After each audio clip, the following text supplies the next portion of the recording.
บางพอมาอันช่วยมองคือสำหรับงานเราไปกระดามพิธีเด็ดไรศิลปะរបស់យើងសូម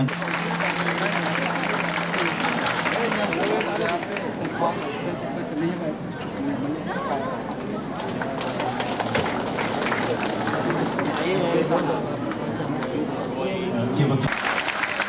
ដូចសពដងរាត្រីនេះយើងធ្វើផ្លែពីសពដងដោយសារយើងបានបង្កើតជាគណៈកម្មការពិសេសមួយសម្រាប់ចាត់ចែងរាត្រីនេះតាមមូលហេតុអីបានជាមានទំនិញចង់ជារាត្រីស្មោសនេះសមាគមចេះតែទទួលភារៈនោះអ្នកប្រតិនឹងមិនបានមកចូលរួមទេដោយមូលហេតុនេះហើយបានជាយើងសម្រេចថាបង្កើតគណៈកម្មការមួយហើយគណៈកម្មការនេះជាអ្នកទទួលខុសត្រូវក្នុងការរៀបចំពិធីសមោសនេះឡើងដូច្នេះហើយបានជាពិធីសមោសនេះគឺមានបែបផែនពិសេសដោយសារមានការរៀបចំប្រឡងជំនាញតែជំនាញបុរាណខ្មែរទេឲ្យខ្លីតែចាស់ទៅបើសិនជាគ្មានយុវជនមកជួយបន្តវេនទាតើថ្ងៃក្រោយអនាគតនៃសមាគមយើងនឹងទៅជាយ៉ាងណាដូច្នេះសូមអរគុណចំពោះវត្តមានរបស់បងប្អូនហើយសូមសង្ឃឹមថាបងប្អូននឹងបានសប្បាយជាមួយយើងខ្ញុំនៅថ្ងៃនេះសូមអរគុណគណៈកម្មការឲ្យបន្ទុកដើម្បីឲ្យបន្ទុកជាសរុបទាំងអស់សូមអរគុណ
ជាកិត្តិយសនិងសេចក្តីរីករាយសប្បាយទាំងអស់គ្នាសូម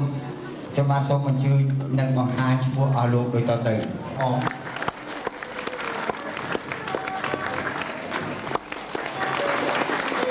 លោកសឿងពីដោបាយគេអស់លោកយើងស្គាល់អស់លោកទាំងពីរហើយអ្នកកំណត់ត្រនៃក្រុមឆាយាមយើងទោះបីលោកថៃក្រុមមានពីការជើងបន្តិចក៏ដោយក៏លោកថៃក្រុមមកជួយកំដរយើងដែរសូម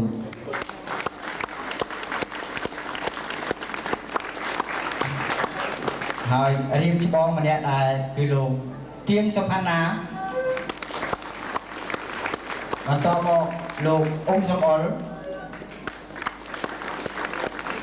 ជើងចាស់ម្នាក់ទៀតដែលបងប្អូនធ្លាប់ស្គាល់មហាជាងនេះ